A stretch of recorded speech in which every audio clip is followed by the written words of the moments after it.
J'aimerais donc aborder le sujet en partant un peu d'ailleurs, puisque, mais je vais vite revenir sur Barcelone, ne vous inquiétez pas, on assiste depuis la fin des années 80 à une prolifération de publications qui traitent des infrastructures contemporaines conçues ou transformées par des architectes ou des paysagistes.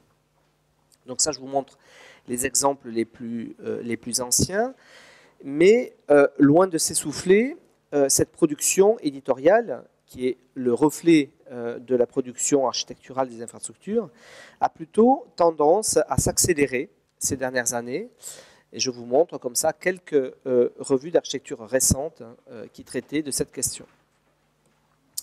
Avec la particularité d'avoir depuis 4 à 5 ans des catalogues, hein, des compilations, puisqu'on arrive maintenant à 10 ans, 15 ans, 20 ans de production d'infrastructures de ce type, qui permettent de faire ce type d'ouvrages, qui sont des sortes de catalogues raisonnés de toute une série d'infrastructures conçues par les architectes. Là, c'est le catalogue de l'exposition circulée, que vous avez peut-être vu à la Cité de l'Architecture, il a été question notamment.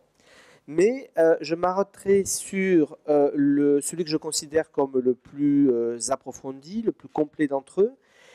C'est l'ouvrage publié en 2010 par Kelly Shannon et Marcel Smets, qui sont professeurs dans le département d'architecture et d'urbanisme de l'Université de Leuven en Belgique.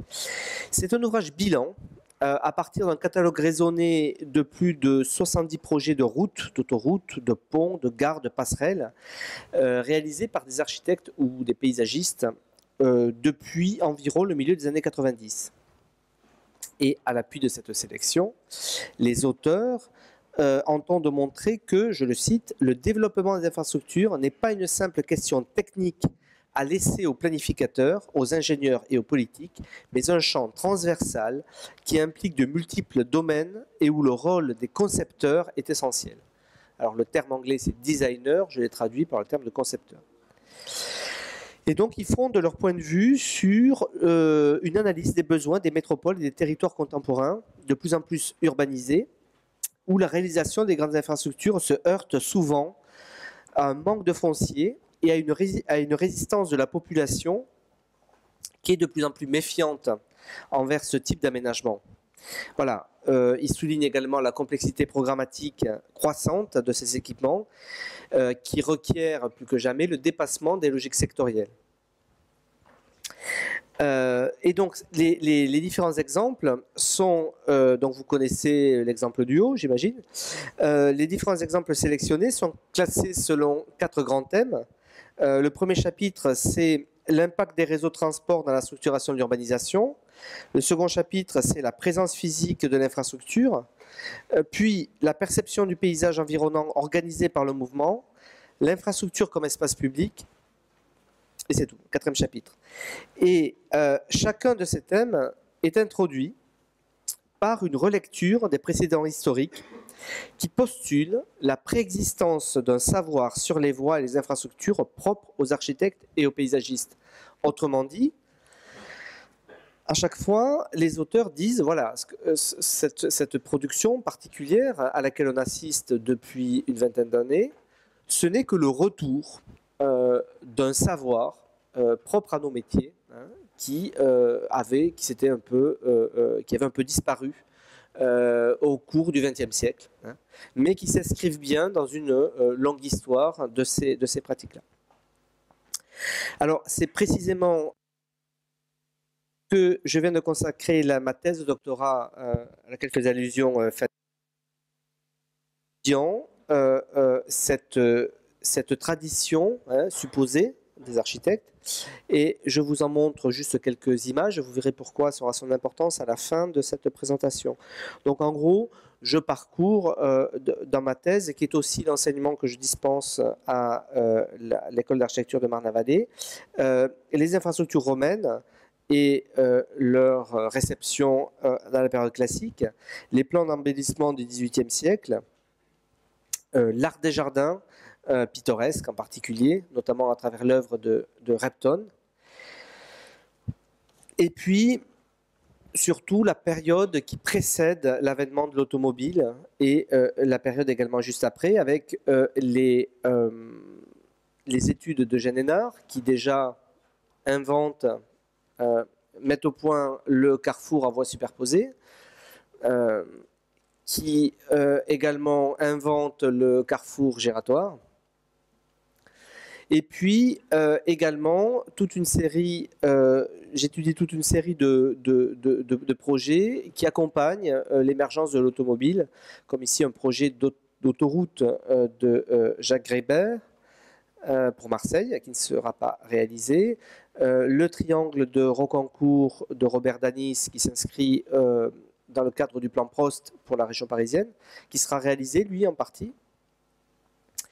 Et puis, à la même époque, bien sûr, les autoroutes allemandes, je vous en parle parce que vous avez un des spécialistes dans cette école, qui est Volker Ziegler, qui a fait son DEA sur ce sujet, qui sont, et il en est question également un tout petit peu à l'exposition qui a lieu actuellement au musée des Beaux-Arts, qui sont ces autoroutes allemandes, un grand moment où les paysagistes notamment vont avoir un rôle décisif dans leur conception. Voilà.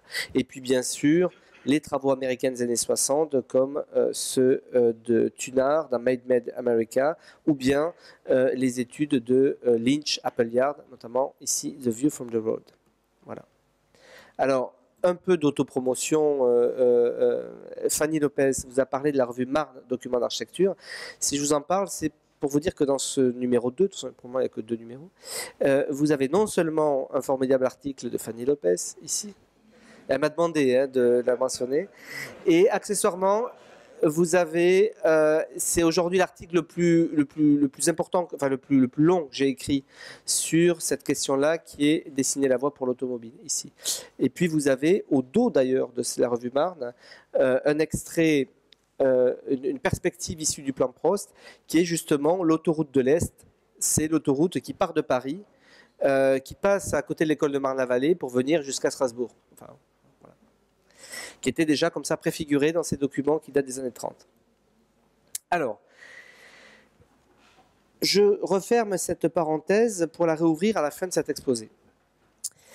Si on revient à cette littérature contemporaine qui traite donc de la renaissance de cet art de concevoir les infrastructures, non plus comme des objets techniques, mais comme des objets relevant de l'architecture et du paysage, on s'aperçoit que tous ces ouvrages considèrent unanimement que Barcelone est la ville de cette renaissance. Vous voyez, c'est comme si c'était la Florence de cette question des infrastructures et des espaces publics. Et comme je vous le disais, certains parleront même de la Mecque des architectes urbanistes.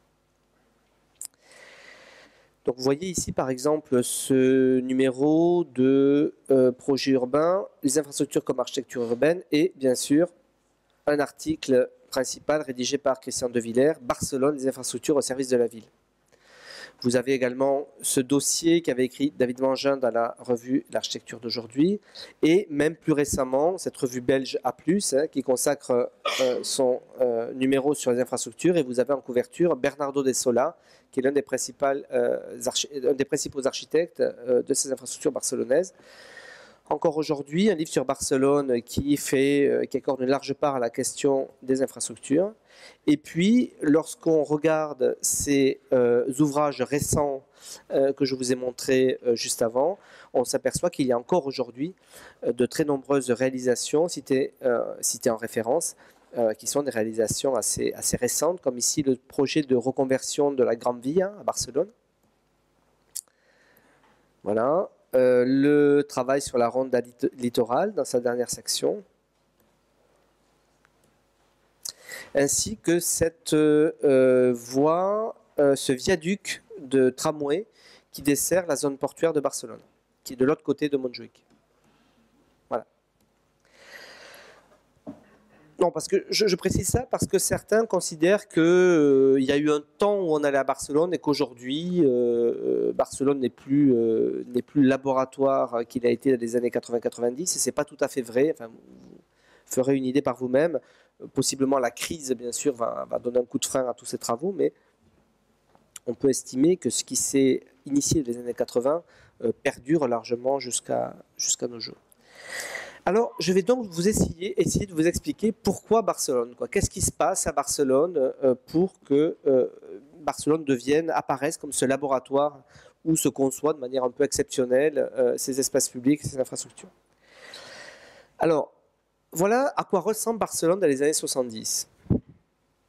On a du mal à se faire une idée de ça. On peut considérer que Barcelone incarne jusqu'au paroxysme les dégâts de l'urbanisation brutale des années 50-60, que connaissent beaucoup de grandes villes européennes d'ailleurs. Hein. Mais je pense que c'est plus fort à Barcelone certainement qu'ailleurs, puisque la ville sort de plus de 35 années de franquisme. Vous savez qu'il y a un dictateur jusque dans les années 70 en Espagne. Si vous voulez, l'Espagne était marquée par un centralisme autoritariste et technocratique très fort, qui n'aimait pas trop Barcelone et ses velléités d'indépendance, etc. Et il y avait à cette époque très peu d'investissements publics et on avait une forme d'anarcho-libéralisme effréné. On appelait ça même le miracle économique espagnol dans les années 60, c'est-à-dire qu'il va y avoir l'économie va progresser, va se développer, il va y avoir une forte spéculation, on va construire beaucoup, sans que cela ne s'accompagne, comme on le voit ici, d'investissements publics, notamment réaliser les espaces publics, les voiries qui vont avec le développement de ces nouveaux quartiers. Donc tout est plus marqué qu'ailleurs, c'est-à-dire la destruction du centre historique, le développement anarchique de la périphérie, la politique de zoning, etc. etc. Donc on a une sorte de caricature de ville malmenée par l'urbanisme des années 50-60. Et tout ça est si fort que cette situation va provoquer, durant les années 70, un mouvement social important à travers des luttes urbaines. Et de nombreux comités de quartiers, de résidents s'organisent pour réclamer de meilleures conditions de vie. Et dès 1976, ils vont notamment réagir à l'encontre de projets de voies rapides qui sont inscrites au plan général métropolitain, c'est-à-dire des sortes de grandes autoroutes urbaines qui étaient censées donc pénétrer dans Barcelone et frôler tous les quartiers habités, etc. Et ces mouvements parviennent à stopper des grands projets de voirie engagés, entrepris. Et c'est comme ça que tout au long des années 80, on aura des tranchées de voies rapides périphériques qui resteront béantes, signe de victoire des luttes urbaines contre ces projets d'infrastructures routières conçus dans une vision strictement fonctionnaliste. Donc il y aura comme ça dans Barcelone des monuments à la victoire des habitants contre l'urbanisme fonctionnaliste. Et en 79, les élections, c'est la période démocratique, où il y a les premières vraies élections municipales démocratiques à Barcelone, qui portent un maire socialiste à la tête de la ville, Narcís Serra. Mais en 82, il est appelé au gouvernement de Felipe González, le premier gouvernement démocratique de gauche, etc. Il va devenir ministre. Et donc, il est remplacé par Pascual Margal, un économiste diplômé d'Harvard, qui avait participé, qui avait rejoint les groupes sociaux engagés dans les luttes clandestines. Donc là, on a là une figure aussi importante de sorte d'élite politique assez éclairée. Voilà. Et l'une de ses premières décisions, c'est de nommer le directeur de l'école d'architecture de Barcelone à la tête des services techniques de la ville. C'est Oriol Bohigas. Alors là, je ne sais pas si vous imaginez, c'est un petit peu comme, je ne sais pas, si Delanoë, arrivant à Paris, nommait, je ne sais pas qui, je sais pas quoi, Jean Nouvel, Christian de Villers, Rivion, je ne sais pas, enfin, une figure importante et reconnue, parce que Oriol Bohigas n'était pas que directeur de l'école d'architecture de Barcelone, il était d'abord et avant tout un grand architecte catalan, un penseur, quelqu'un avec une pensée à caractère politique, enfin, c'est une figure très très forte qu'il va nommer chef des services d'urbanisme de la ville de Barcelone. Et tout ça donc pour mener une grande politique volontariste. Pardon. Alors, ce qui est très intéressant, c'est que à cette époque-là, vous comprenez, il ne s'agit plus d'étendre Barcelone, mais il s'agit plutôt de la finir, de l'équiper, de corriger les erreurs de l'urbanisation sauvage des années précédentes. Donc, en ce sens, on peut considérer qu'il s'agit vraiment là d'un urbanisme contemporain, au sens où, en gros, la ville est déjà là, il ne s'agit plus de l'étendre, par contre, il faut la transformer, la recycler, l'équiper, la finir, quoi, la parachever. Et donc, il y a toute une première phase d'intervention réparatrice, hein, qui se traduira par la réalisation de plus de 100 projets de places, de parcs, de rues dans toute la ville. Et, si vous voulez, c'est un projet qu'on va appeler aussi de ponctualiste, qui prend le contre-pied de l'urbanisme fonctionnaliste, qui était basé sur des grands plans de zonage abstraits et par tout un jeu d'emboîtement d'échelle, qui fait que là, à cette époque, la ville de Barcelone n'a pas trop d'argent, hein, et donc elle se dit, plutôt que de mettre de l'argent sur des grands projets avec des temporalités très longues, ce qu'on va faire, c'est qu'on va court-circuiter toute la chaîne des échelles urbanistiques traditionnelles, qui consistaient jusqu'alors, donc, comme je vous le disais, à faire des grands plans stratégiques de planification régionale, etc., et puis progressivement descendre dans les échelles jusqu'au plan d'aménagement. Là, il y avait une sorte d'urgence sociale et politique à réparer l'espace public de Barcelone. Donc, ce qu'ils ont fait dans un premier temps, au début des années 80, c'est d'emblée réaliser physiquement, précisément, concrètement, toute une série d'espaces publics. Alors, vous en avez partout, hein, dans toute la ville, qui sont souvent d'une grande qualité, on y reviendra. Là, ici, c'est toute une série de places qui sont aménagées ou percées dans le quartier de Gracia, hein, qui est donc cette ville qui est enserrée dans l'extension de Cerdà.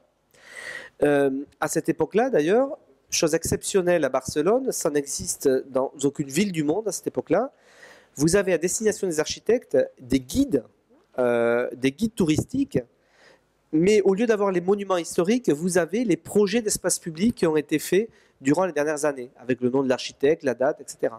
Donc je crois que dans les années 80, dans aucune ville au monde, on pouvait aller dans la librairie du Collège des architectes et aller comme ça, feuilleter, aller voir un par un tous les projets d'espace public. Autant vous dire que ces projets-là ont eu un rôle considérable dans la formation. Par exemple, en France, tous les grands architectes urbanistes que vous connaissez aujourd'hui sont tous allés apprendre de ces espaces publics barcelonais. Voilà d'autres exemples d'espaces publics réalisés dans le centre ancien, cette fois-ci, dans la partie romaine et médiévale. Et vous avez là aussi une grande place parc au bord de ce qu'on appelle les polígonos à Barcelone. Ça veut dire en gros les grands ensembles, hein, espagnols. Voilà, donc il y a comme ça, il y a aussi une volonté très forte à Barcelone de considérer que le traitement des espaces publics est le même dans l'hypercentre qu'à la périphérie. C'est exactement le même trottoir, la même qualité des matériaux, etc. Et c'était une volonté politique très forte. Imaginez aujourd'hui, vous prenez les villes françaises, regardez, alors je ne connais pas précisément le cas de Strasbourg, mais vous regardez beaucoup de villes françaises, le prix de l'aménagement au mètre carré de la place centrale devant l'hôtel de ville, et vous comparez ça au prix d'aménagement au mètre carré d'un grand ensemble de la périphérie, vous verrez qu'il y a des écarts substantiels. Là, à Barcelone, l'idée c'est de dire non, c'est le même type d'espace public que l'on fait, qu'on soit dans le centre ou dans la périphérie. Alors voilà, première phase, on n'a pas beaucoup d'argent, on fait comme ça toute une série de projets de réparateurs, hein, de ponctualistes, comme ça. Cependant, il y a deux projets qui font exception. À cette époque, on est quand même obligé d'engager deux projets d'une envergure un peu plus grande. C'est d'abord le MOL de la Fusta. Et là, je vous montre d'emblée une revue internationale, Lotus, cette revue italienne qui est extrêmement importante dans les années 80 et qui va publier en couverture le MOL de la Fusta de Barcelone. Alors, le MOL de la Fusta, qu'est-ce que c'est? On a, peut-être j'ai une image après, oui. Voilà, vous retrouvez un petit peu les éléments caractéristiques de Barcelone que je vous ai présentés, avec, vous reconnaissez le centre ancien, Montjuïc, la Barceloneta, la montagne, etc. À ce moment-là, le port se déplace ici, comme ce qui se passe dans beaucoup de villes, hein, de l'autre côté de Montjuïc, et la ville peut alors retrouver un rapport à la mer. Mais le problème, c'est que la rocade nord n'a pas été construite encore, et l'autoroute qui vient de France passe ici, enfin toutes les voies, toute la circulation de transit qui vient de la France passe entre la ville et le port. Donc voici une image, voilà ce que ça donne, vous voyez, je vous laisse compter, hein, on a certainement 2 fois 2, 3, 4, 5, 6, 7, 8, 2 fois 8 voies, voyez, qui passent entre la ville ancienne et le port. Donc effectivement, on voit bien ces emprises sont libérées, mais pour autant, la question du rapport entre la ville ancienne et la mer n'est pas réglée.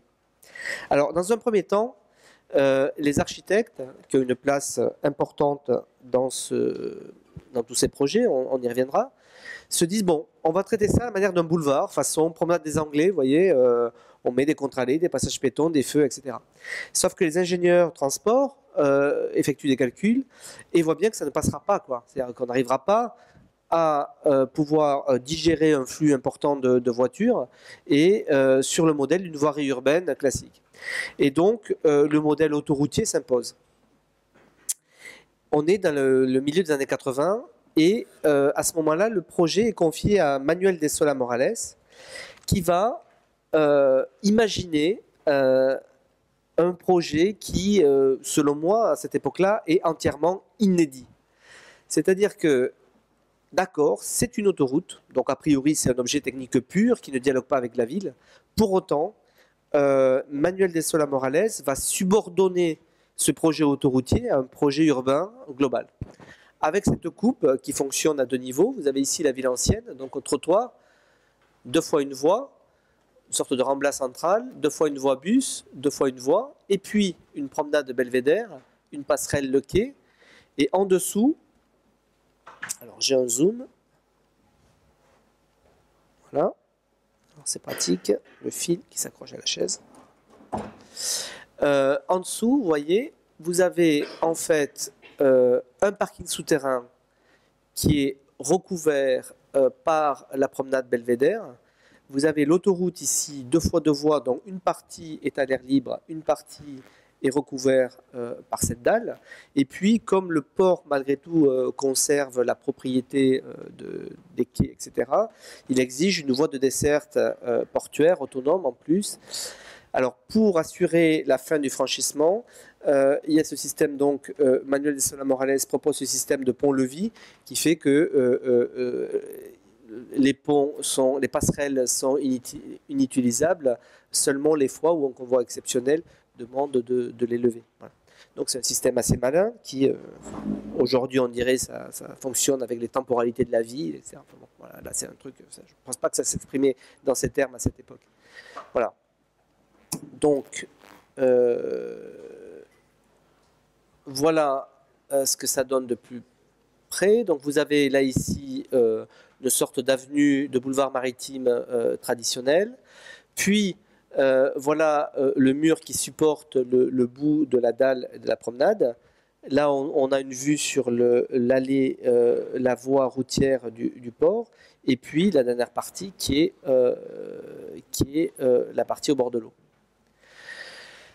L'intérêt, bien sûr, c'est que le parking va se trouver éclairé naturellement avec une lumière zénitale et qui donne sur la promenade du haut, mais aussi à travers les arches, on va pouvoir comme ça percevoir la circulation des voitures qui n'est pas complètement cachée et considérée comme un tuyau comme ça qu'on recouvrirait, mais qui participe aussi du paysage et puis à travers aussi on peut voir la mer. Alors, lorsque j'ai visité ces aménagements dans les années 90, quand j'étais étudiant en école d'architecture, je trouvais ça quand même étrange parce que je trouvais ça assez kitsch au niveau de l'écriture architecturale, de l'expression architectonique. C'est vrai que Manuel de Solá Morales n'est pas le même morte, c'est-à-dire qu'il a, comme vous voyez ici, il a volontairement, de manière très manifeste, considéré que cet élément d'ouvrage d'art, qui était ces arches qui supportaient donc cette dalle, devait avoir un caractère, une matérialité qu'il assimile non pas à un ouvrage d'ingénierie, mais à un ouvrage d'architecture. Donc vous voyez, vous avez comme ça un parement de rocaille, Vous avez ici un garde-corps qui est fait en potelet recouvert de céramique vernissée. Ouais. Il y a véritablement une volonté militante au milieu des années 80 qu'un élément comme ça, autoroutier, appartienne de manière très littérale avec une revendication forte au domaine de l'architecture. Et j'ai eu la chance d'aller discuter de ce projet avec Manuel de Sola Morales, qui est mort il y a 1 an ou 2, un peu brutalement. Son frère Ignacy, qui est un grand théoricien d'architecture, était mort bien avant. Ils ont eu tous les deux des morts très brutales. Je lui ai demandé à cette époque quels étaient pour lui les modèles qu'il pouvait avoir. Comment, quand on conçoit une autoroute complètement imbriquée et subordonnée à un projet urbain au milieu des années 80, quelles sont les références dont on dispose? Et il m'a dit, en fait, directement je n'en avais pas, mais j'ai pensé à la rampe du port d'Alger, qui est un ouvrage d'ingénieur du XIXe siècle, et Adelphi Terrace, qui est un projet des frères Adam du XVIIIe siècle en Angleterre, qui n'existe plus. Et je me suis aperçu en fait que ces deux projets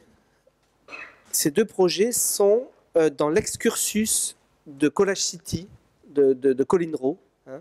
Ils sont présentés comme deux modèles comme ça, un peu des modèles qui amalgament une référence à l'ouvrage d'art et à l'architecture, etc., que Colin Rowe propose comme ça, comme une sorte d'objet trouvé soumis à l'imagination des architectes. Voilà. Et effectivement, Collage City sort en 78. Manuel de Sola Morales connaît cet ouvrage. Je pense même qu'il est possible qu'il en supervise la traduction aux éditions Gustavo Gili. En tout cas, cet ouvrage sort en espagnol quelque temps avant. Et donc, on peut considérer, c'est mon hypothèse, que le molde de la fusta est l'une des rares applications directes de Collage City. Donc, premier projet qui est réalisé comme ça dans cette phase des années 80, le molde de la fusta. Deuxième projet, la Via Giulia. Alors là, la Via Giulia, contexte extrêmement différent. On se trouve à l'autre bout de Barcelone, dans un coin perdu, extrêmement pauvre, sous-équipé. Et il s'agit alors c'est sur un tronçon de voie rapide inachevé. Et il s'agit alors de prolonger une ligne de métro dans un quartier qui était dépourvu d'espace public majeur. Et avec, comme vous le voyez ici, une coupe de rue extrêmement atypique, avec un dénivelé très important d'un côté, si on compare un côté et l'autre, entre un côté et l'autre de la rue. Et donc il s'agissait là, si vous voulez, de faire passer un métro sur une voie qui n'avait jamais été faite, etc., etc. Donc des situations topographiques très compliquées. Et là, deux architectes, Josep Giulia et Bernardo de Sola. Alors Bernardo de Sola qui n'a aucun rapport avec Manuel de Sola Morales, je vous le dis, c'est Sola tous les deux, mais ils sont pas, c'est pas les mêmes. L'un n'est pas le fils de l'autre ou le frère de l'autre. Vont réaliser ce projet qui va être aussi un projet très emblématique. On va étudier dans toutes les écoles d'architecture, hein, avec cette coupe. Là aussi, c'est un projet aussi qui est réglé par sa coupe. Extrêmement sophistiqué, puisque on voit qu'il y a ici la salle des billets. On voit là, enfin je peux pas, je pense que j'ai pas la flèche. Si j'ai la flèche sur le, si voilà. Vous avez on voit ici le tunnel du métro, et là c'est la salle des billets. La salle des billets, vous voyez, qui est mise comme ça, une sorte d'auteur intermédiaire, et sur laquelle on va aménager une sorte de grande esplanade qui sera vue comme un condensateur social de la vie du quartier. Il sera recouvert par cette grande halle, hein, qui permet comme ça d'abriter toute une série de manifestations, marchés, etc.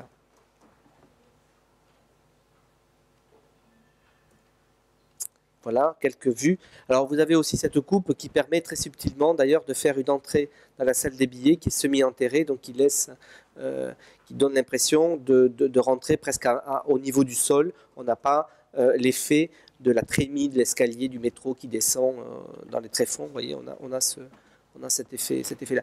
C'est aussi ce projet-là, ce qui a aussi beaucoup marqué les architectes du monde entier qui étaient venus le visiter, c'est que, par exemple, le dessin de cette pergola était formidable. C'est-à-dire que en France, par exemple, dans les années 70-80, les architectes, ils en avaient fait des pergolas et des halles, hein, mais c'était, si vous les voyez aujourd'hui, c'était, on pourrait dire, c'était extrêmement mal dessiné, très grossier. Là, on a là quelque chose d'extrêmement sophistiqué, dessiné dans tous ses détails, etc.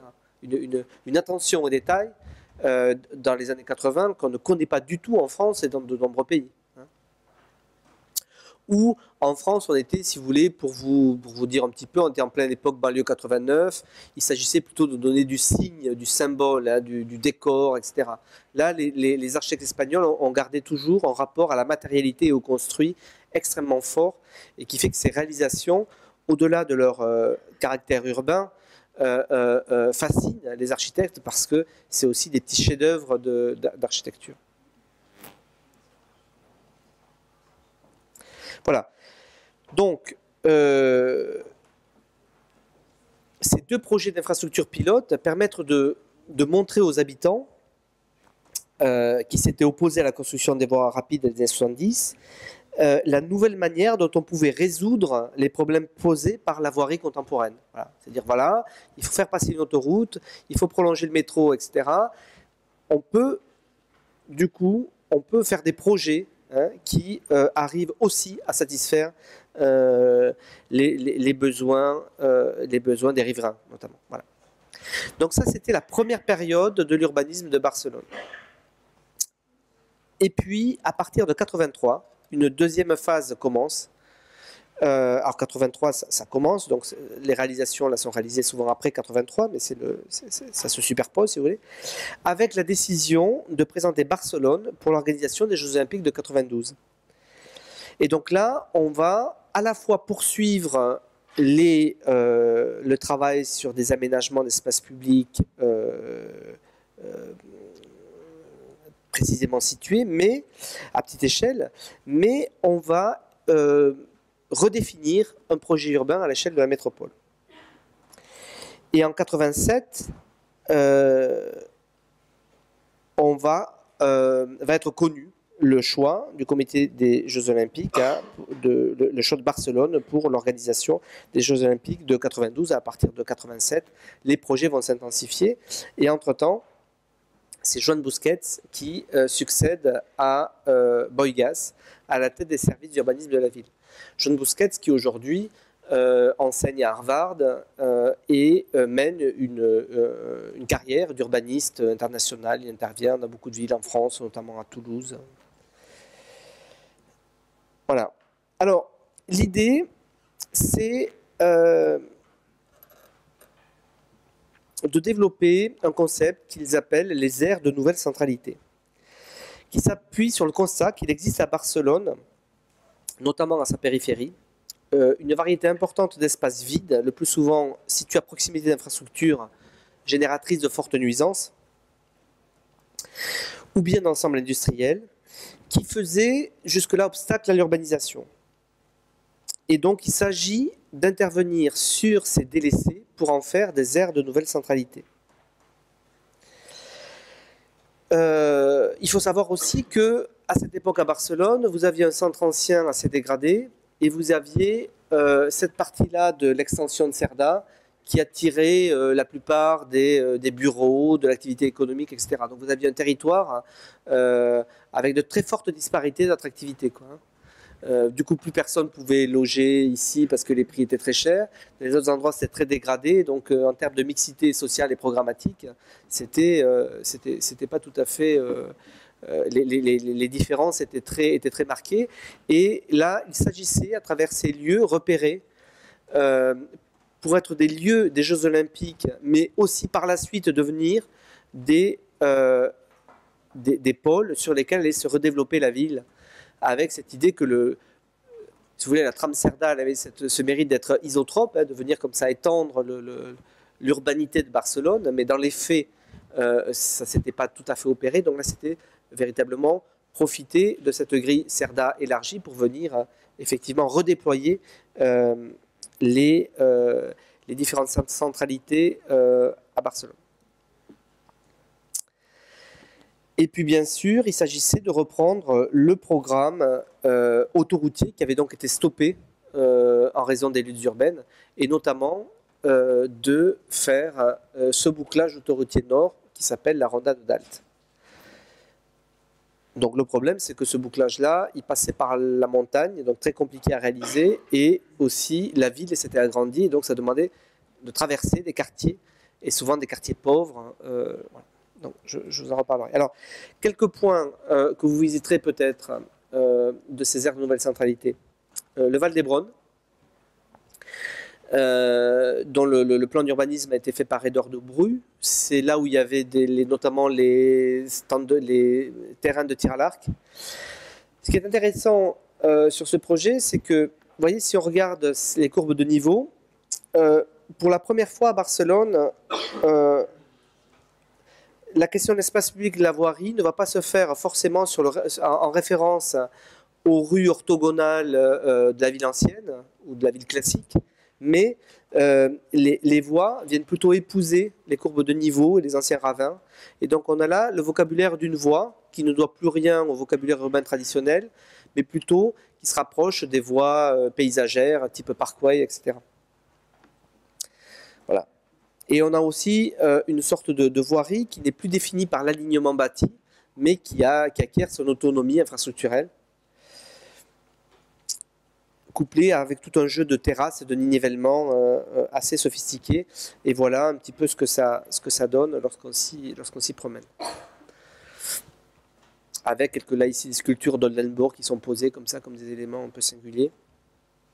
La question de l'eau est très importante parce que, comme beaucoup de villes méditerranéennes, Barcelone est soumise à des régimes torrentiels, donc il ne pleut pas souvent, mais quand ça dévale fort. Donc du coup, ce grand caniveau, cette grande rigole occupe une place assez forte dans la définition de l'espace public.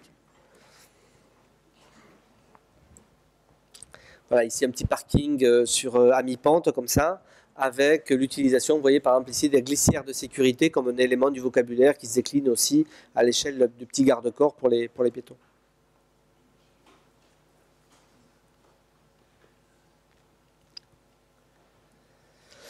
Voilà, un autre lieu important, c'était que le centre, la grande croisée du plan Cerda, ben, figurez-vous qu'il n'avait jamais été construit à l'époque.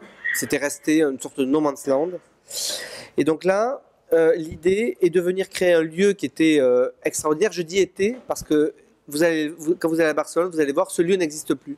C'est-à-dire que la place des Gloires, aménagée dans les années 90, vient d'être démolie. Mais c'était un projet qui, à mon avis, poussait jusqu'au bout, incarnait jusqu'au bout la pensée barcelonaise sur les infrastructures. Il s'agissait au niveau du sol d'un giratoire, au niveau supérieur d'un grand autopont, hein, qu'on voit ici, qui correspond à la grande diagonale qui rentre dans Barcelone. Entre les deux, un anneau de parking, puisque cette place était censée servir de parking relais.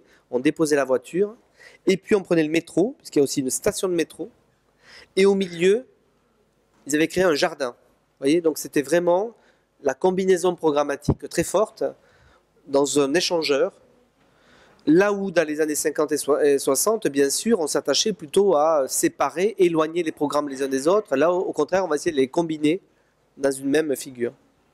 Voilà. Alors, aujourd'hui, c'est démoli parce qu'en gros, le jardin qui était au milieu n'a pas fonctionné. Et puis surtout, le système sur viaduc faisait qu'on avait une circulation importante qui passait près des fenêtres des habitants. Et donc, pour des raisons acoustiques, notamment, ils ont procédé à la démolition de tout ça. Je crois qu'aujourd'hui, il ne reste plus que purement que l'aqueduc, mais tout le reste est démoli. Et il y a un projet qui est prévu de, plus classiquement, enterrer la diagonale à cet endroit-là sous une place carrée. C'est à proximité de la place des Gloires que s'élève aujourd'hui la Torre Akbar de Jean Nouvel. Pour vous donner une... Voilà. Alors, ce qui était très intéressant, c'est que vous voyez, là aussi, il y avait un vocabulaire l'ouvrage d'art était revêtu de briques, hein, qui lui donnait un aspect architectural assez tout à fait ordinaire. Hein. Et puis, on pouvait aussi traverser assez simplement l'anneau de giration avec un système de feu et de trottoir. Un trottoir qui a exactement le même vocabulaire que celui du centre-ville. Et à l'intérieur, le parking était aussi pensé avec la même attention. Et puis à travers ces fenêtres, on pouvait avoir une très belle vue sur Barcelone. Voilà. Bon, par contre, venons-en au plat de résistance qui est la Ronda de Dalt. Alors,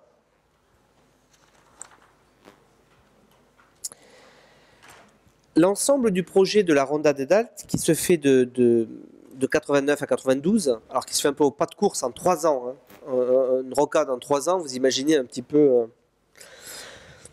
Ce projet est confié à des architectes qui travaillent pour la municipalité. On retrouve Bernardo de Sola, Fernando Ruiz et Pedro Barragan, associés à des ingénieurs de circulation, bien sûr, mais tout en gardant la direction de la maîtrise d'œuvre.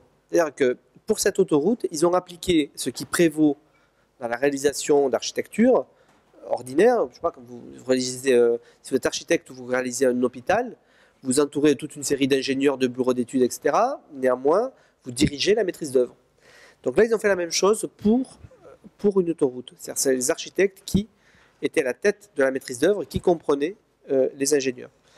Autant dire que c'est un modèle pratiquement unique aujourd'hui. Lorsque vous avez des architectes ou des paysagistes, par exemple en France, qui sont associés à la conception d'autoroutes ou d'ouvrages d'art un peu importants, c'est souvent sur des missions complémentaires, mais ce ne sont pas eux qui réalisent l'essentiel de la maîtrise d'œuvre. Alors, je vous avais dit la difficulté de faire passer cette voie rapide au pied de la montagne, dans une topographie très accidentée, et surtout à travers des quartiers habités qui s'étaient opposés au projet autorité des années 70, hein, et qui ont d'ailleurs même porté, qui ont favorisé l'accession au pouvoir de la mairie socialiste qui engage du coup ces projets-là. Et donc, ils vont être, les concepteurs de la Ronda de Dalt vont être amenés à inventer des dispositifs et des modèles en rupture avec la manière dont les ingénieurs concevaient la voirie jusqu'alors.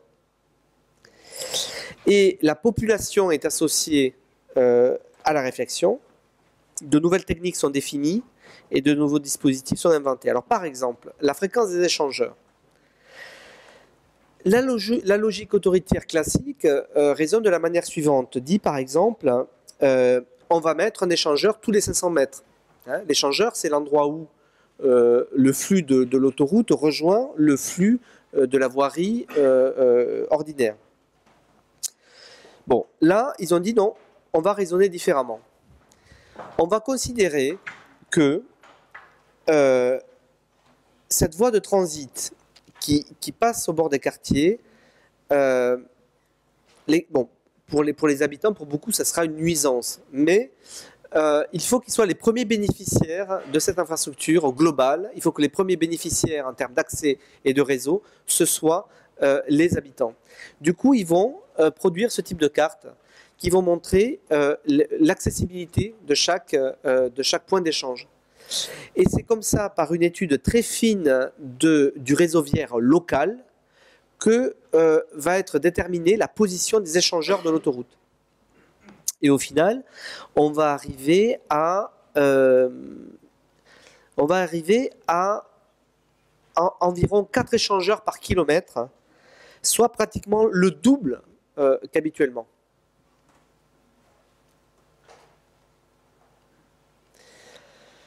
Alors, ce qui est également surprenant, j'y reviendrai, c'est que c'est un projet qui est l'intégralité du tracé de l'autoroute fait l'objet d'un projet détaillé jusque dans ses moindres détails, sur la base de relevés précis d'aménagement.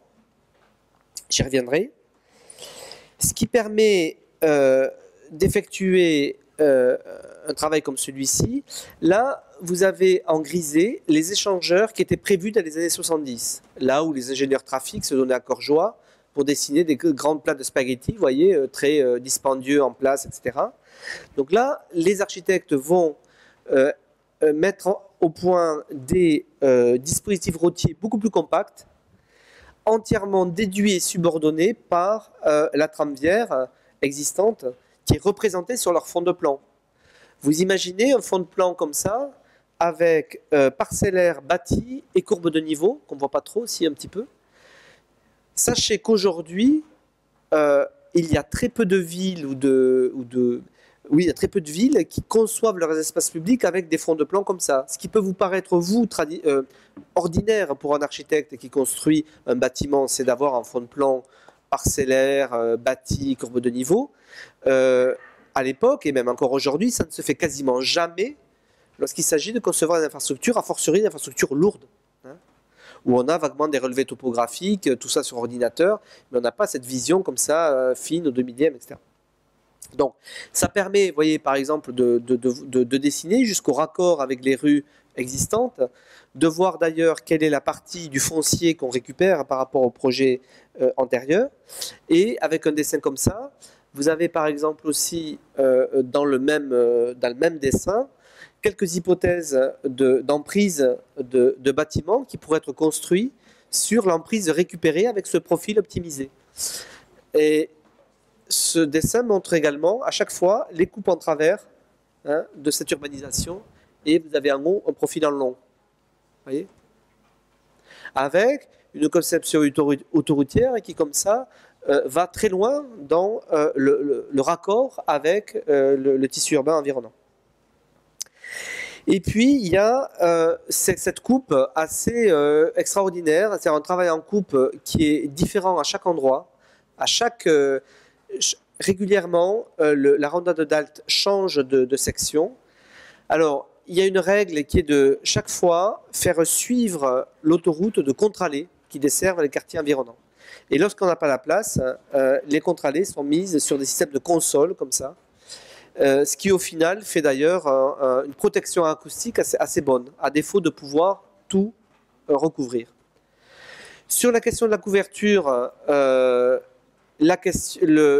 règle qui est fixée, c'est dans la mesure où on n'a pas l'argent de tout recouvrir, pour tout recouvrir, ce qui est encore le cas aujourd'hui sur la plupart des projets, la règle est de dire on va, quand on recouvre l'autoroute, c'est quand on peut,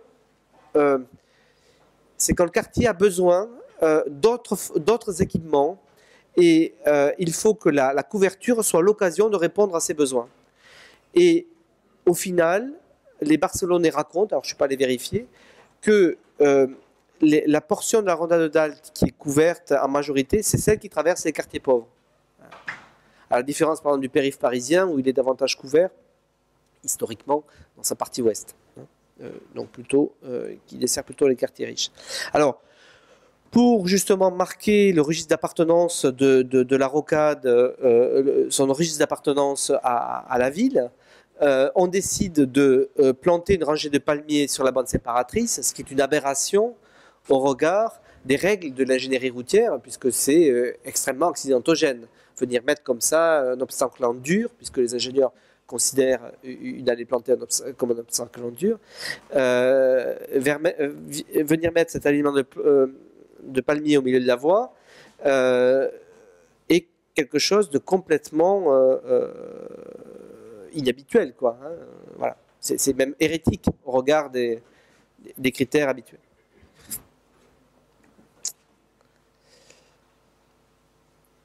Alors, alors vous voyez, alors en plus la subtilité, c'est de planter des palmiers avec des hauteurs variables, de telle manière à constituer une forme de profil en vague, comme ça, qui fait que ça crée une sorte d'ondulation quand on se déplace en voiture.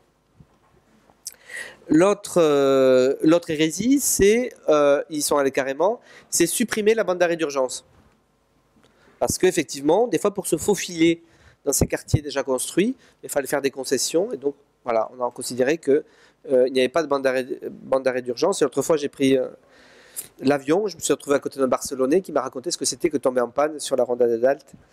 Voilà. L'autre chose aussi, c'est d'ailleurs les rampes pour sortir sont beaucoup plus raides que c'est des pourcentages bien supérieurs au pourcentage autorisé par les normes.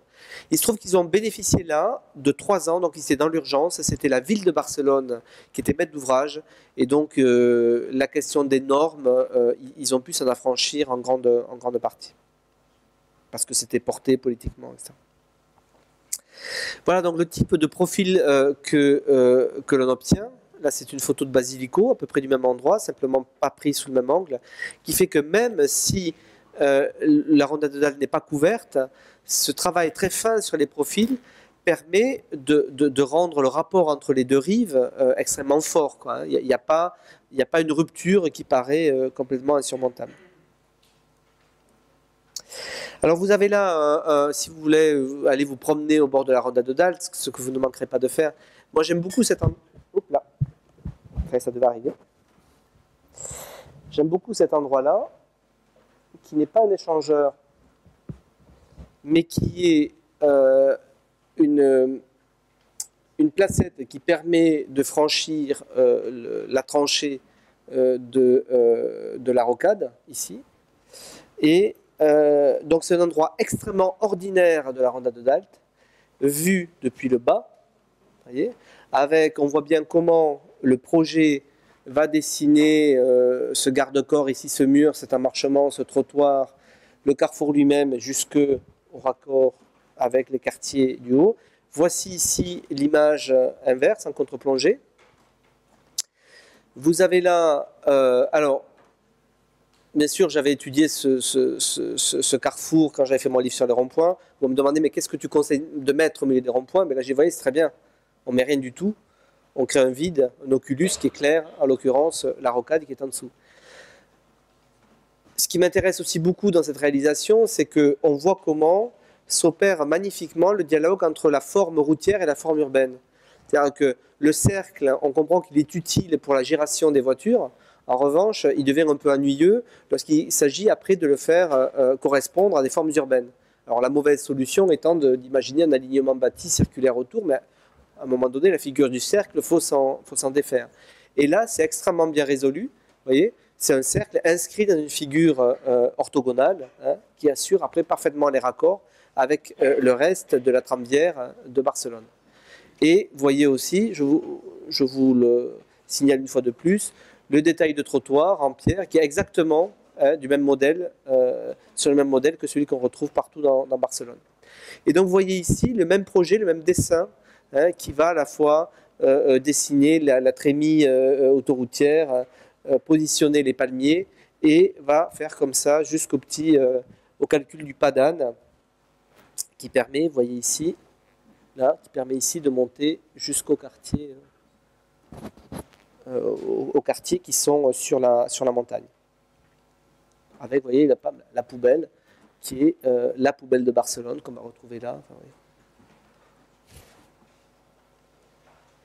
Voilà, donc voilà la variété des différents profils.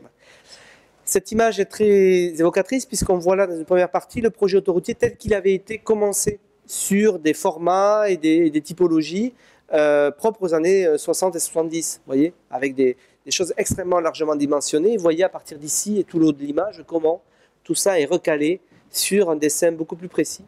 Et là, vous avez notamment ces nombreuses couvertures qui traversent les quartiers populaires dont je vous parlais. Voilà, donc ça vu rapidement depuis le bus. Alors, on pourrait croire que c'est une bonne idée de visiter la Ronda de Dalt depuis le bus, sauf qu'on ne voit pas grand-chose, parce qu'on voit ça vite, mais c'est bien de se balader un peu, marcher pour éprouver ces aménagements. Là, ce sont des terrains de sport qui ont été aménagés sur, justement, des dalles d'autoroute. Voilà, quelques dessins de dalles, avec ici un équipement, une maison des jeunes qui a été aménagée sur la dalle, parce qu'effectivement... si on crée du sol, autant le construire. Voilà, avec en même temps cette position du bâtiment en belvédère sur l'autoroute est mise en scène à travers cette grande baie qui permet depuis l'intérieur de voir ces voitures s'engouffrer sous le bâtiment. Et puis vous avez ici une place fabuleuse, aussi une sorte de grand giratoire qui est mis sur le dénivelé, qui permet d'intégrer à l'intérieur un terrain de foot. Et puis sur la partie haute, sur le talus, il y a aussi un centre qui fait des calculs sur le trafic routier. Vous avez ici la coupe, là. Et ce qui est très intelligent, c'est que le dénivelé général permet d'intégrer comme ça les gradins du terrain de foot. Alors, j'ai proposé à Fanny une balade qui pourrait, le soir, par exemple, arriver par ici. Moi, je l'ai déjà fait. J'ai pris d'ailleurs, on a bu un coup dans le petit bistrot du de l'équipe de foot, là. Il y avait une partie de foot féminin. Donc c'était assez marrant de terminer une journée à Barcelone en étant dans un rond-point, en regardant une partie de foot féminin, etc. Tout ça dans un échangeur, tout ça c'est très... voilà, plein d'émotions. Et en plus, comme ça, on peut redescendre par Gracia directement jusqu'à la mer. Bon, et un autre lieu particulièrement intéressant que je vous recommande de visiter, c'est le nœud de la Trinité, qui est le plus grand échangeur. C'est celui qui est soumis au trafic le plus important, puisqu'il accueille toutes ces autoroutes du nord-est de Barcelone. Voilà, toujours pareil, en gris, le dessin qui était prévu au départ, et en marron, le dessin finalement retenu. L'idée, c'était de venir un peu simplifier cet entrelac pour dégager une forme circulaire assez vaste qui permettait comme ça à l'intérieur de venir aménager un parc. Voilà. Alors ils ont quand même encore, ils n'ont pas tout à fait réussi à démêler cette partie nord de l'échangeur. Il faut dire que là, on est aux confins de Barcelone et vous avez ce quartier-là, qui est le quartier de Trinitat Vella, qui est entièrement enserré par les infrastructures lourdes et qui ne dispose d'aucun espace public majeur. Et donc ce projet-là venait occuper le dernier grand terrain vide qu'ils avaient. Voilà, donc il y a un premier passage, donc c'est très intéressant de s'y balader, d'observer par où on rentre, etc. Parce que c'est bien l'idée d'architecte de venir mettre un parc au milieu d'un échangeur, mais enfin, par définition, c'est un peu une île, quoi. On ne peut pas y accéder. Je vous renvoie d'ailleurs au roman de Ballard qui s'appelle L'île de béton, pour ceux qui ne l'ont pas lu. C'est l'histoire d'un architecte qui a un accident, il tombe dans un échangeur, il ne peut pas en ressortir. Et c'est le mythe de Robinson Crusoe réinventé, c'est vachement bien. C'est une nouvelle, c'est pas très long. Bon. Et donc là, pour éviter d'être comme l'automobiliste de Ballard, il y a un accès qui se fait ici au niveau du sol naturel, puisque l'échangeur est surélevé, est un viaduc ici. Voilà ce que ça donne. Il y en a qui ont eu Alexandre Bouton en séminaire, là, non, pas là, bon, parce que c'est Alexandre Bouton. Et là, c'est bon. Et il y a une autre façon d'y accéder, c'est par le métro, ici, l'autoroute est plutôt surélevée, non, et plus haute, mais il y a un terrain naturel surélevé qui la recouvre, et donc le métro permet, et son ascenseur surtout, permet de faire la jonction entre les différents niveaux depuis la ville. Voilà. Voilà l'entrée du parc, et voilà la vue que l'on a depuis la ville avec ce talus comme ça qui recouvre une partie enterrée de l'anneau de l'échangeur. Et puis on arrive à la partie haute de la station de métro avec son ascenseur. Et en haut d'ailleurs, sur cette couronne, comme ça, cet endroit-là, cette partie surélevée, il y a une sorte de très beau belvédère qui est aménagé. Voilà. Et qui donne sur le parc au centre de Batch et Rouch, pour prononcer à peu près comme les Catalans. Vous dites en général Battle et Roig, mais c'est pas comme ça que ça se prononce. Ce sont de très bons paysagistes catalans, barcelonais, qui ont aménagé ce parc. Voilà. Parc dans lequel il y a d'ailleurs un terrain de tennis qui fonctionne très bien, alors qu'on est pourtant à côté. Là, c'était un dimanche matin et on entendait les voitures, tout ça. Enfin, et puis il y a des activités non prévues comme des potagers qui ont été aménagés par les habitants, des huertos comme ils disent, ce qu'on appelle nous jardins familiaux, jardins ouvriers, et qui ont été laissés là parce que finalement ça gênait personne. Et puis Fanny me demandait des lieux de dérive un petit peu arty pour architectes romantiques. Et en voilà une, c'est-à-dire qu'il faut aller se balader sous ces échangeurs dans la partie non aménagée du parc. Et là, on a un paysage un peu façon japonais, quoi, vous voyez, dessous l'infrastructure. Là, pour la petite histoire, c'est David Mangin qui fait des croquis. Voilà. Alors, toute cette histoire des infrastructures barcelonaises n'a pas tellement été racontée, n'a pas été tellement théorisée, un petit peu a posteriori. Ça avait été notamment dans cette revue Quaderns, qui est la revue de l'Ordre des architectes, une revue qui existe toujours. C'est ce numéro, mais qui est quasiment introuvable. Si vous le trouvez, très bien pour vous, mais voilà. Où il y a notamment ces très belles photos. Voilà. Alors, pour bientôt terminer, parce que je vois qu'il se fait tard,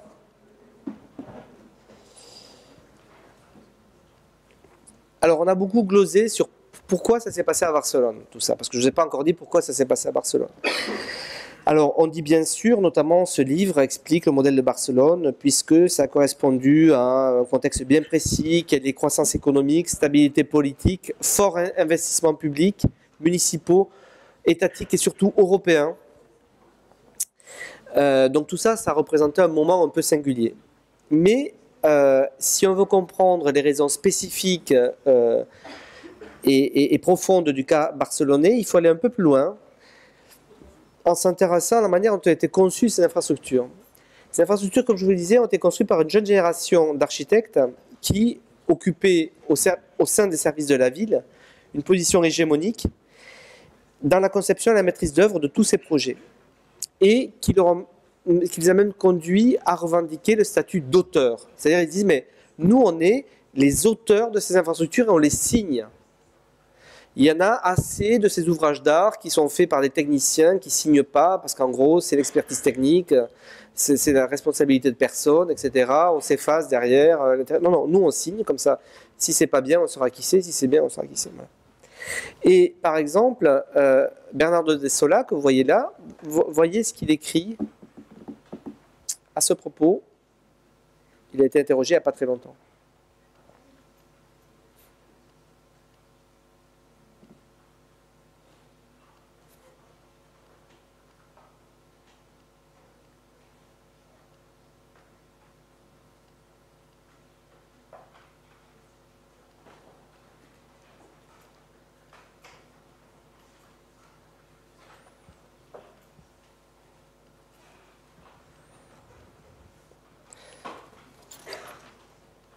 Alors, vous voyez, c'est quelque chose qui peut paraître très corporatiste, mais c'est une vraie revendication à se dire on va déplacer quelque chose qui relève de la conception technique à la conception, dans la conception architecturale.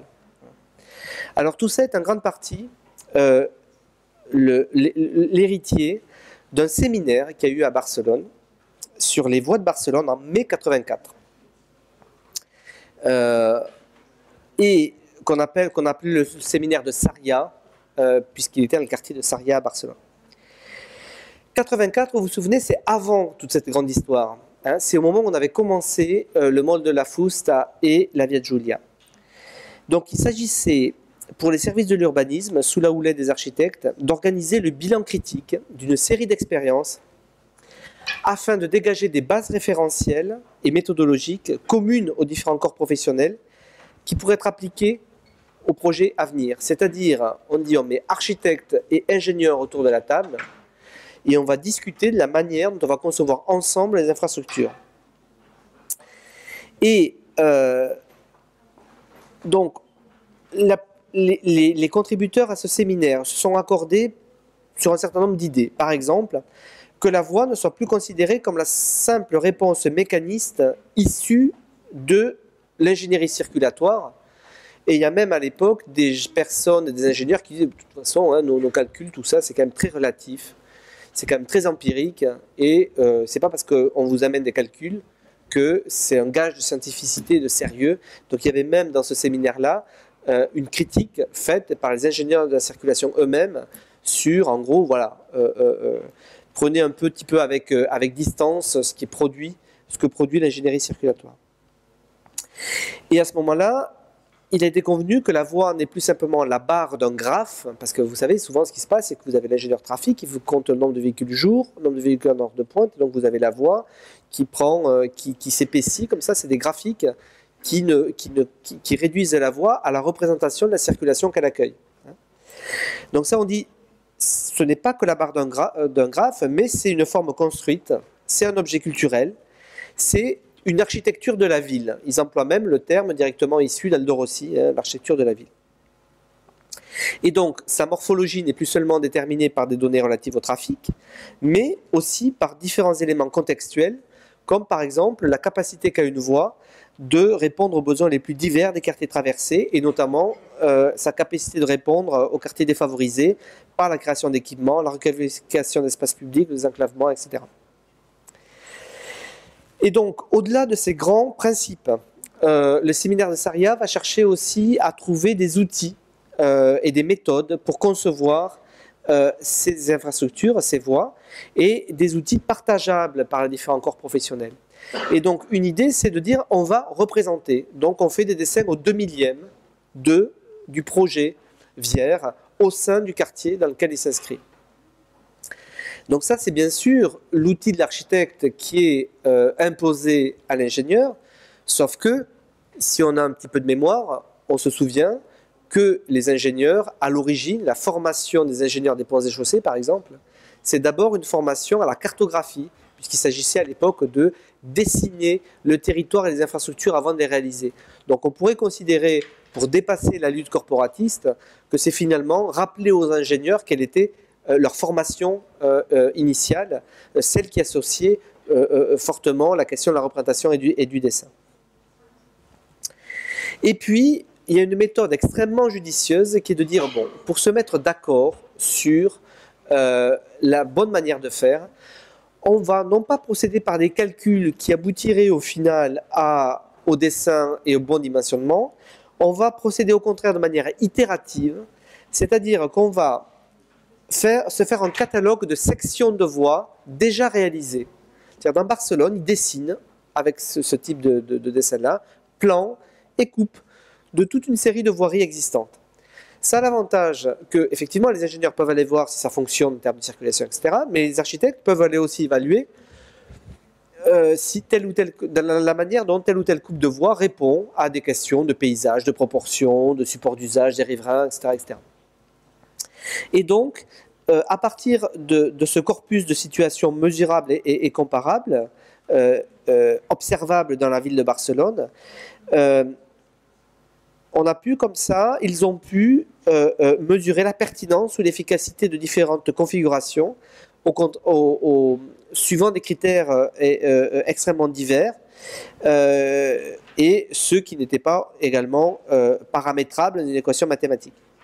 Et ils se sont par exemple après amusés à mettre les coupes qui convenaient aux architectes et aux ingénieurs au sein d'un tableau comme ça, à double entrée. Ils se sont aperçus finalement que ces profils de voie qui satisfaisaient aux critères de tout le monde étaient une sorte de moyenne où il y avait 50% dédiés aux piétons, 50% dédiés à l'automobile, quelle que soit la largeur de la voie.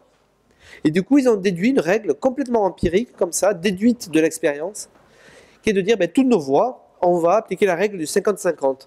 Hein, moitié trottoir, moitié chaussée, quelle que soit après la partition et la largeur de la voie.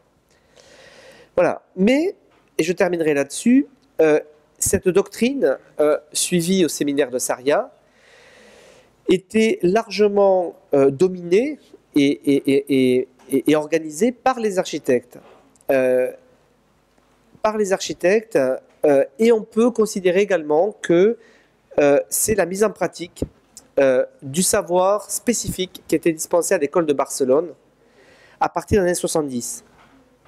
Puisqu'en gros, tous ces architectes, bon, c'est une première question que je me suis posée, comment se fait-il que ces architectes qui accèdent à la commande subitement, comme ça, d'accord, on donne le pouvoir aux architectes de réaliser ces espaces publics, ces infrastructures, comment se fait-il que d'emblée, ils réussissent à cet exercice-là?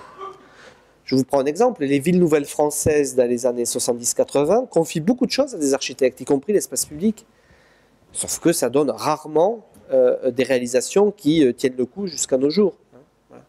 Là, à Barcelone, c'est différent. Les architectes sont sollicités et d'emblée, ils parviennent à des réalisations qui sont jugées très largement exemplaires. Et donc, en fait, il était facile de se demander, de s'interroger à, effectivement, quelle était leur formation, qu'est-ce qui faisait que ces jeunes architectes qui deviennent architectes au service de la ville arrivent comme ça, quel était leur savoir acquis donc, à l'école d'architecture dont ils venaient tout juste d'être diplômés.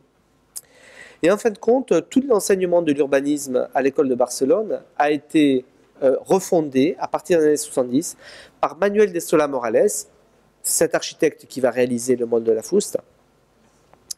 Il va fonder un laboratoire d'urbanisme à l'école de Barcelone qui va redécouvrir l'urbanisme comme non seulement une technique mais aussi un vrai savoir culturel justement en exhumant tous les grands plans de Barcelone, le plan Cerda, mais aussi le plan de Nicolas Forestier pour Montjuïc, qui va être le support de l'Expo universelle, hein, mais aussi le plan Josely, etc., etc. Et puis, il va, Manuel de Sola Morales, reterritorialiser toute la question de l'urbanisme en envoyant les étudiants faire des relevés de Barcelone et de toutes les principales villes de la région de Barcelone pour se doter de tout un fonds cartographique. Donc, il mène un travail analogue à celui des typomorphos en Italie, hein, puis très directement inspiré par eux d'ailleurs. Tout ça va donner lieu à une publication émanant de ce laboratoire de recherche qui s'appelait Urbanisme et Revista, UR, qui est une revue A3, introuvable aujourd'hui, c'est un collector. Alors elle vient maintenant d'être, elle est en ligne, elle a été scannée et vous l'avez en libre accès depuis peu sur Internet. Et deuxième page de promotion pour la revue, dans le premier numéro de Marne, on avait justement traduit de cette revue un article fondamental de Manuel de Sola Morales qui rappelle, enfin qui essaye de théoriser sa doctrine du projet urbain, qui est notamment fondée en grande partie sur ce travail sur les infrastructures, qui considère comme être la bonne échelle pour intervenir dans le projet urbain.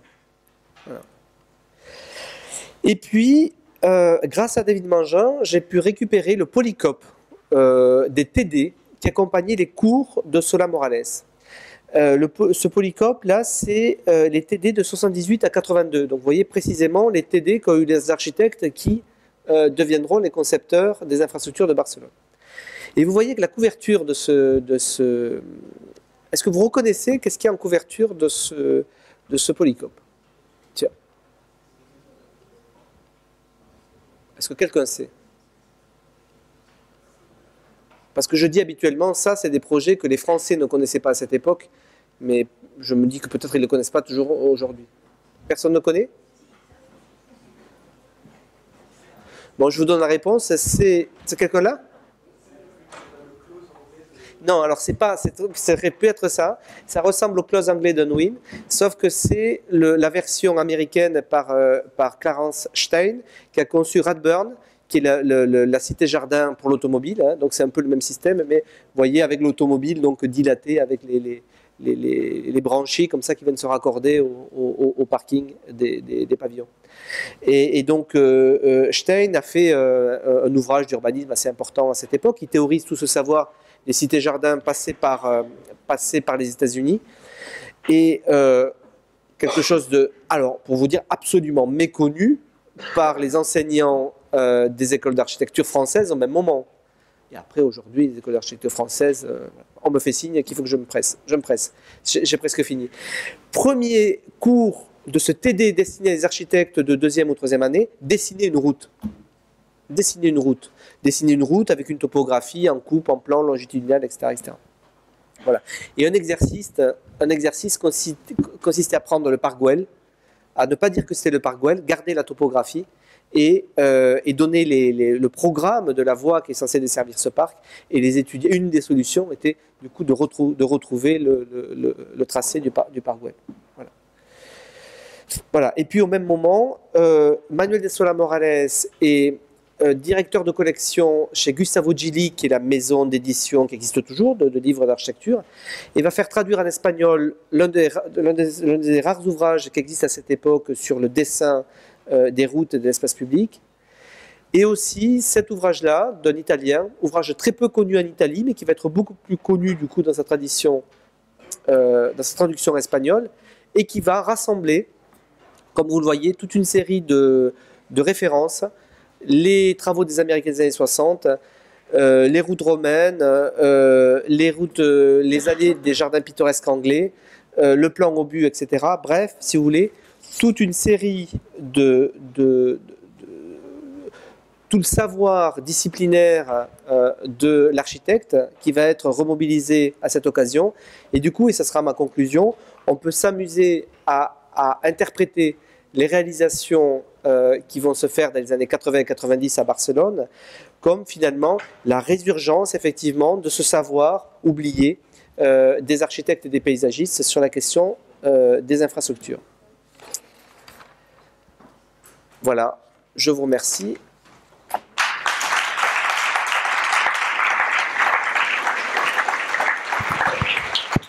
Bon, merci beaucoup Eric pour cette conférence, cette lecture de Barcelone sous le prisme des infrastructures et cette analyse très fine de ces objets qui sont des objets d'architecture, comme tu l'as bien démontré. Est-ce que vous avez des questions, des remarques, des compléments? On a une quinzaine de minutes. Là, je vous montre juste pour terminer, comme vous allez à Barcelone, pour montrer, là je vous ai montré des exemples un peu historiques du coup, puisque c'est les années 90. Vous avez, ça c'est des couvertures des dalles qui ont été faites, une couverture de la ronde de dalles qui a été faite beaucoup plus récemment. Vous avez, voilà, d'autres, la couverture de la Gran Via. Voilà, je vous montre quelques vues qui vous montrent que tout ça a eu des suites après. La place à Cerda, qui a été refaite. Et voilà une très belle réalisation là aussi qui permet de franchir une voie ferrée. Voilà. Et puis les projets tout récents de la zone du Forum jusqu'au Rio Besso. Voilà. Pas de questions? Bon, les étudiants.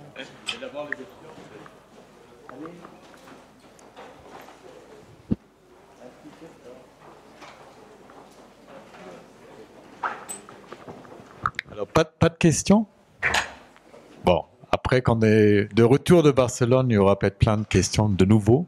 Non, moi, ce qui m'intéresse et ce qui était très intéressant, l'histoire, un peu avec les références, surtout historiques, hein, à travers aussi comment, à l'époque, ce qui n'était pas évident, de trouver les bonnes références.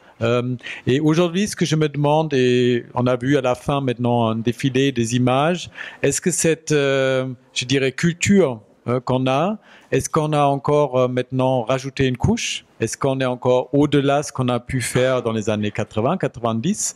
Ou est-ce qu'on atteint aussi à un moment donné les limites entre infrastructure et ville, hein? Parce qu'il y a quand même des contraintes techniques qui font qu'on ne peut pas continuer à intégrer davantage encore les infrastructures. Et est-ce que la politique actuelle de Barcelone est aussi de réduire, évidemment, comme dans toutes les grandes villes, la circulation individuelle, et on réduit notamment les sections pour que moins de trafic passe justement dans les périphériques, boulevards périphériques, etc.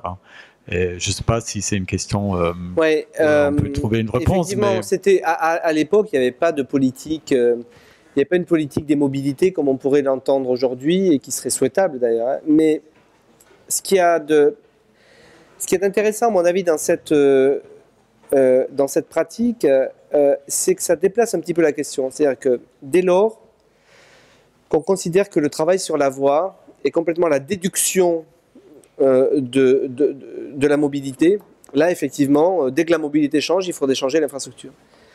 En positionnant l'infrastructure dans le registre de l'architecture et comme un élément de permanence, c'est aussi une réponse à l'évolution de la mobilité. Qui fait qu'on peut penser que avec une forte autonomie spatiale, ces infrastructures-là pourront tout à fait résister à l'évolution des modes de transport, un peu comme le pont du Gard, et une fois qu'il n'a plus été aqueduc, est devenu pont au Moyen-Âge, et aujourd'hui monument historique, à un moment donné, la valeur permanente au sens rossien de l'infrastructure permet de transcender les questions de fonctionnalité qui se posent à une époque ou à une autre. Mais il est clair qu'aujourd'hui, de toute façon, l'Espagne a bien sûr plus tellement les moyens de continuer cette politique de façon très volontariste, très forte. Et je pense que, moi je considère qu'en Europe, on a à peu près achevé la production des grandes infrastructures. Mais en revanche, aujourd'hui, toute la période qui s'ouvre, ça va être une période de transformation, de recyclage, de reconversion, de rénovation. On le voit à travers le projet emblématique de la High Line, par exemple, à New York, mais de la promenade plantée à Paris, qui l'a précédé, hein, de reconversion, la complète. Et là aussi, je dirais que de considérer que l'infrastructure est de l'architecture, du coup, ça peut être assez pratique de pouvoir du coup l'intégrer dans une discipline qui a à voir avec la réhabilitation, le recyclage, la transformation.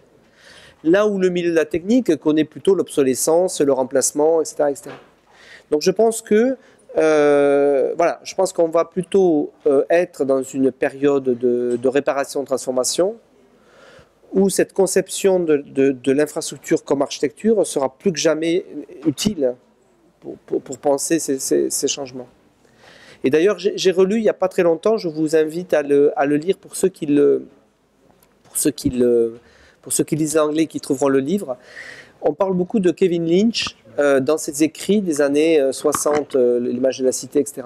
Mais Kevin Lynch a écrit des livres juste avant sa mort, dont notamment The Good City Form, et même un autre livre qui s'appelle Wasting Away, qui a été publié après sa mort d'ailleurs, un livre posthume, dans lequel, qui est d'une grande actualité, ce livre de Lynch, puisqu'il envisage en gros tout le territoire dans un vaste processus de recyclage, de transformation. Il est très écolo, un ouvrage publié à la fin des années 80. Et il se pose une question qui est, il y a une image, il dit que deviendront les autoroutes quand il n'y aura plus de voitures. Et en fait, il explique que moins on aura pensé l'infrastructure pour répondre précisément à une stricte fonctionnalité, plus on l'aura pensé de manière un peu autonome. Si on l'a dimensionné un peu large, de manière un peu ample et généreuse, et si on l'a situé en bonne intelligence avec la topographie et le paysage, alors elle constituera une formidable emprise publique continue qui pourra être reconvertie en toute une série de choses. Et donc j'ai trouvé là aussi matière à nourrir cette doctrine, y compris parce que effectivement je vois un peu le contexte de la question en disant voilà, mais cet éloge d'infrastructure au moment où c'est la crise écologique, etc., est-ce que c'est pas une sorte de vision décalée? Est-ce qu'on n'arrive pas après la bataille, on va plus en avoir besoin de tout ça?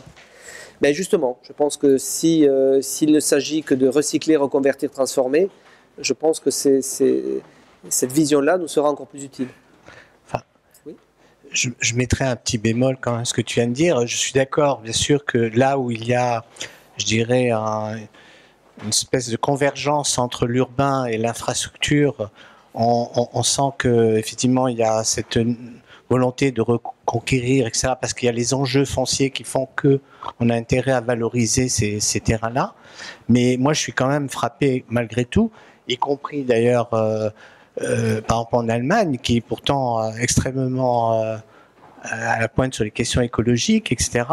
Ils n'arrêtent pas d'élargir leurs autoroutes, voire d'en construire des nouvelles.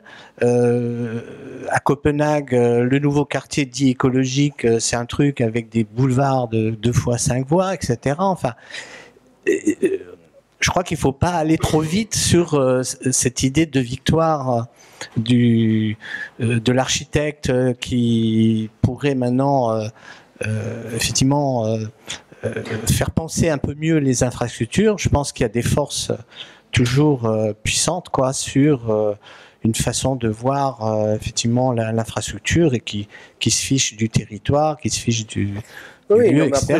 Et dans des exemples très récents. Ouais, non, mais je sous-estime pas ces forces qui sont à l'œuvre, mais bon, c'est pas pour autant qu'on n'essaye pas de dégager des démarches vertueuses. Mais à cette occasion, moi je tiens à dire que quand je parle de l'architecte, c'est par communauté de langage. C'est-à-dire que c'est pas du tout pour moi corporatiste. C'est-à-dire que quand j'ai le temps de parler plus en détail, je parle plutôt d'architecture. C'est-à-dire que moi, peu importe que celui qui fait de l'architecture, il s'appelle architecte, ingénieur, paysagiste, je ne sais quoi. Je considère simplement qu'au moment où les démarches durables, écologistes, etc., écologiques, nous invitent à une pensée systémique, nous invitent à davantage intégrer, faire correspondre, rassembler, je me dis que notre vieille discipline architecturale pourrait être utile de ce point de vue-là. C'est-à-dire que malgré tout, la triade vitruvienne, utilité, solidité, beauté, aujourd'hui, on dirait c'est du holistique, systémique, pluridisciplinaire, enfin on a des tas de jargon savant pour essayer de qualifier ce qui aujourd'hui apparaîtrait effectivement du multicritère, etc. Et donc nous, dans notre savoir, on a ça intrinsèquement, cette capacité à faire le situer, l'habiter, le construire à la fois. Et je discutais il n'y a pas très longtemps avec des gens d'un conseil général. Un conseil général, par exemple, comme la Seine-et-Marne, c'est 45 millions par an sur les routes. C'est quand même de l'argent public, un investissement assez important. Et ils expliquaient aujourd'hui comment ils sont soumis à différentes exigences, ils doivent répondre à des questions acoustiques, alors du coup ils ont des financements pour des murs anti-bruit, etc. Puis les exigences environnementales fait qu'on va mettre des tuyaux à grenouilles, etc. Enfin, voilà. Donc aujourd'hui on les transforme, ces voies-là. Puis effectivement il y a des demandes des riverains, d'améliorer, de ralentir, de machin. Moi je considère que toutes ces demandes-là sont légitimes et que nos disciplines pourraient permettre de porter une vision globale de ces sujets-là, intégrée, là où prévaut encore, et ça je suis le premier à le déplorer, des logiques sectorielles. Et quand je dis que ce n'est pas corporatiste, c'est que dans mon travail de recherche que j'ai fait à l'occasion de ma thèse, je me suis aperçu que ce cloisonnement disciplinaire avec lequel on raisonne aujourd'hui, c'est-à-dire l'architecte, l'ingénieur, le paysagiste, etc., c'est des dissociations extrêmement récentes dans l'histoire et souvent assez relatifs. Alors que quand on prend aujourd'hui les paysagistes qui interviennent dans le champ de l'urbanisme, Michel Corajou, Alexandre Chemetov et Michel Desvignes, ils n'ont pas forcément un pédigré très différent des architectes. Hein. Et donc moi j'ai plutôt tendance aujourd'hui à essayer quand je parle d'architecture, de le considérer comme le socle, la maison commune de tous ces métiers de l'aménagement, mais ce n'est pas pour faire forcément la promotion de l'architecte. Et donc, entendu de ce point de vue-là, je pense que c'est une idée qui est intéressante aujourd'hui à porter par rapport aux enjeux qui sont les nôtres, même si les difficultés sont grandes, les logiques sectorielles prévalent et tout ça. Mais bientôt, je pense que quand on n'aura plus d'argent, on sera contraint d'être intelligent, j'espère. Là, pour le moment, on a de l'argent, alors on peut élargir, on peut payer et un mur anti-bruit et après payer un truc pour le quartier à côté et machin. Je pense qu'à un moment donné, on n'aura plus ce luxe-là et on sera obligé d'intégrer les questions. Et je pense que les savoirs de l'architecture, de l'urbanisme et du paysage pourraient être à même de répondre à ce souci d'économie. Moi, j'ai une question sur la complicité donc des architectes, ingénieurs à Barcelone avec les artistes sur la voie publique. Ouais. Alors c'est vrai que Barcelone, ça j'ai pas trop insisté, mais il y a aussi un contexte très large. C'est-à-dire que on peut dire qu'on a des architectes qui étaient toujours très soucieux des questions constructives. On a depuis Cerda une tradition d'ingénieurs portés sur les enjeux urbains. Et on a avec Gaudi, Miró, etc. Enfin bon, on a toute une culture catalane et barcelonaise très fortement portée sur les arts plastiques et visuels, qui fait qu'on a là une élite culturelle qui est très au fait de ces choses-là. Là où en France, par exemple, prévaut plutôt la culture de l'écrit. Et donc là, effectivement, on a beaucoup de projets d'espace public de la première période, là, se sont faits en associant des artistes plasticiens qui sont venus positionner quelques œuvres. On a vu Oldenburg, il y en a d'autres. Voilà. Donc c'est vrai que c'est une des composantes majeures de Barcelone, c'est une forte culture visuelle et plastique qui est partagée par toute la société, en tout cas par l'élite. Parce que dans les premiers plans de Bouygues, il y avait exigence d'équipes pluridisciplinaires intégrant les artistes pour réfléchir sur le projet. C'est vrai. Et donc je voudrais savoir si, parce que bon, j'ai un peu perdu le fil depuis, si ça perdure toujours ça ou pas.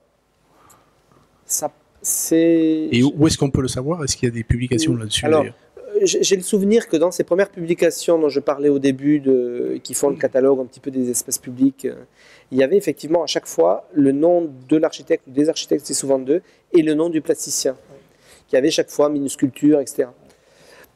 J'ai l'impression... Parce que sur la grande avenue où il y a le phare de Rosselló, par exemple, oui. Lui est totalement associé à l'aménagement, à l'équipe de conception au départ. Bien sûr, ouais. Et j'ai l'impression que ça ne s'est pas forcément prolongé, ça se ressent moins dans les projets plus récents. Mais ça serait... Est-ce qu'il y a des... Ça a été écrit, ça, ou pas? Parce que moi, j'ai pas trouvé, je trouve pas. Ouais, moi j'avais assisté j'ai participé à des colloques où il y avait un Barcelonais qui venait expliquer cette question de l'art public à Barcelone et des collaborations. Je devrais avoir des trucs là-dessus, moi, mais oui, je pense qu'il y a eu des choses qui ont été écrites là-dessus. Bon, une dernière question. Alors, on va, je crois, plier boutique parce qu'il faut... Cela dit, si vous avez, si les étudiants qui partent à Barcelone là, ont envie de me poser des questions en aparté, qui n'osent pas prendre la parole en public, n'hésitez pas à venir me questionner. Bon, merci alors. Merci encore, Eric.